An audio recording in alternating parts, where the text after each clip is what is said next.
Diketahui bahwa sebagian besar aktivitas utama hewan adalah mencari makan dengan berbagai cara agar dapat bertahan hidup. Dari beragam spesies di muka bumi ini, beberapa di antaranya memiliki strategi-strategi ampuh yang digunakan untuk melawan mangsanya. Sebut saja aksi memanjangkan bagian perut atau menghangatkan bagian matanya.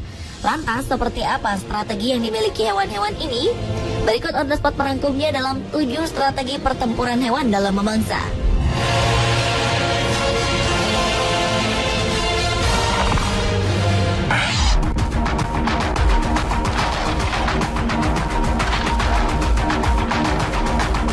Dengan jumlah gigi yang tidak banyak, paus bungkuk menggunakan piringan balin yang berfungsi sebagai penyaring makanan di dalam mulutnya.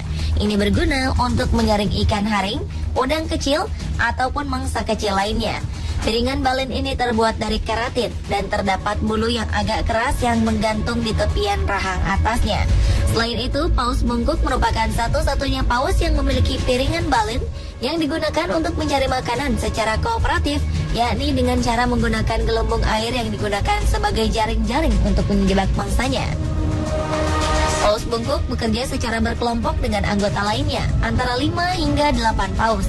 Jaring-jaring gelembung yang digunakan amat bervariasi, tergantung dengan kawasan dan individual paus itu sendiri. Seiring dengan semakin cepatnya ikan haring berenang ke permukaan, maka paus bungkuk akan mengeluarkan beberapa gelembung air dari lubang yang berada di dekat kepala mereka. Cara ini adalah untuk mengelilingi ikan-ikan tersebut dengan jaring-jaring gelembung. Begitu ikan haring telah berhasil terkumpul, paus bungkuk akan berenang ke arah jaring-jaring gelembung dengan mulut terbuka dan memangsa ikan-ikan yang telah terperangkap.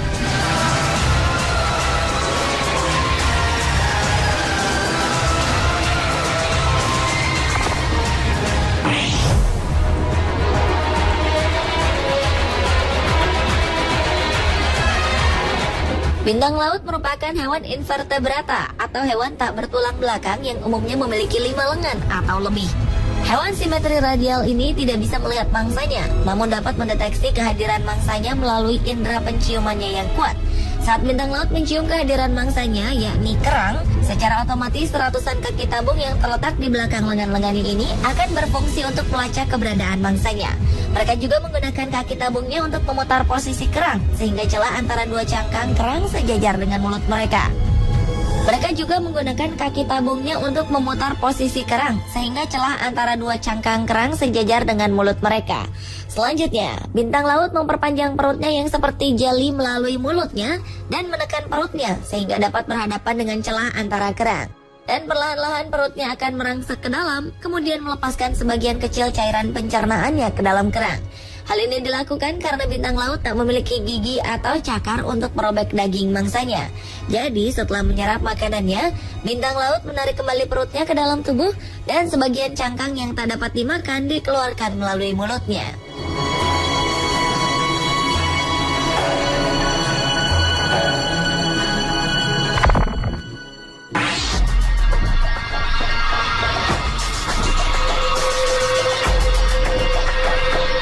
Sebagian besar ikan makan dengan cara memasukkan air dan makanan melalui mulutnya. Sementara ikan lainnya mengambil makanan dengan menggunakan rahangnya, kemudian memasukkannya ke dalam kerongkongan. Tapi lain halnya dengan belut moray. Mereka memakan mangsanya seperti sedang membintangi film Alien. Pertama-tama, belut moray meraih mangsanya dengan rahang terluarnya yang bergigi. Kemudian mereka menggunakan lapisan kedua rahangnya yang disebut rahang pharyngeal yang terletak di kerongkongannya untuk menggigit dan menelan mangsanya secara utuh. Dan seluruh proses ini terjadi hanya dalam waktu kurang dari 1 detik. Para peneliti percaya bahwa belut moray mengembangkan lapisan kedua rahangnya yang luar biasa ini karena mereka harus memburu di ruang yang teramat sempit, di mana kepala mereka tidak bisa melebar untuk bisa menghisap makanan. Dan sudah tentu, strategi ini amat menakjubkan sekaligus mematikan.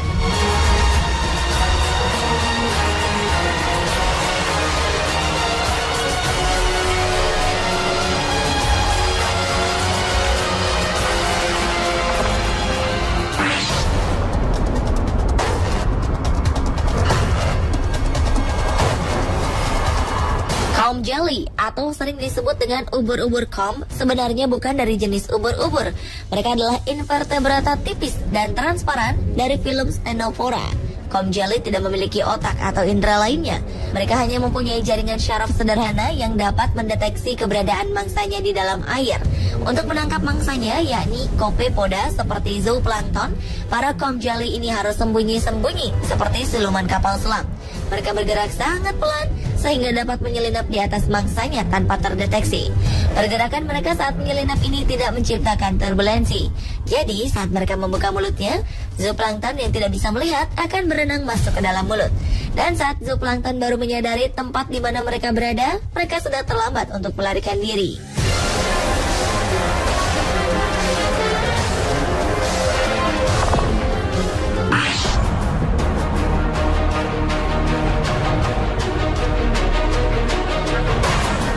Lionfish atau yang dalam bahasa Indonesia dikenal dengan nama ikan lepu ini biasa tinggal di terumbu karang di perairan air hangat di Samudra Pasifik. Lionfish memang terlihat menawan. Dengan sirip warna-warninya yang menyerupai rumbai-rumbai, lionfish bakal membuat mangsanya terpana dengan kecantikannya. Dan tahukah Anda, jika ikan ini memiliki pertahanan diri pada duri-duri yang terlihat seperti sayap dan rumbai di sepanjang tubuhnya? Duri-duri ini mengandung racun yang bisa membunuh ikan-ikan besar atau belut yang hendak memangsanya. Meskipun cukup kuat, racun lionfish tidak cukup untuk membunuh manusia.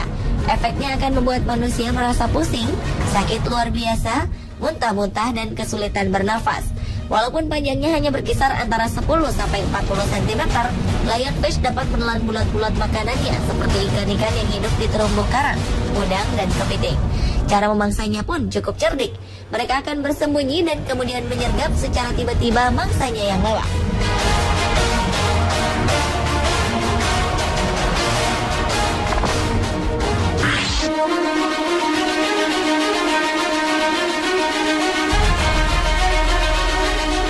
Swordfish atau ikan todak merupakan sejenis ikan laut yang rahang atas dan moncongnya memanjang, berbentuk seperti pedang pipih dan kuat.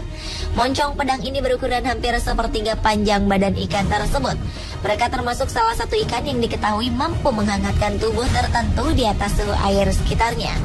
Ya, ikan todak memang dikenal sebagai hewan berdarah dingin. Namun mereka mempunyai organ khusus dekat mata untuk menghangatkan mata dan juga otak mereka. Sehingga mereka dapat menghangatkan bagian matanya hingga mencapai 10-15 derajat Celcius lebih tinggi. Sehingga mereka dapat menghangatkan bagian matanya hingga mencapai 10-15 derajat Celcius lebih tinggi dibanding saat mereka berenang.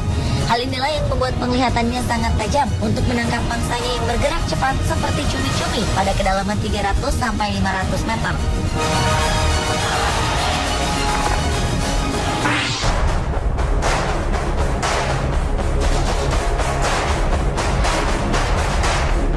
Biasanya katak akan memangsa serangga, tapi kali ini lain cerita. Kumbang tanah yang termasuk dalam genus Epomys justru sangat memikat dengan potensi pemangsa yang dimilikinya.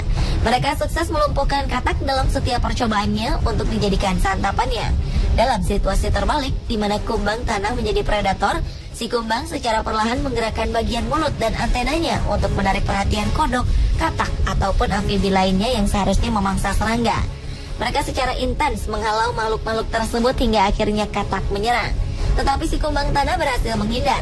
Dan justru kumbang tanah berbalik mencengkram lidah katak itu dengan capit di mulutnya. Kumbang tanah kemudian mulai menyerap cairan yang ada sambil mengunyah tubuh katak.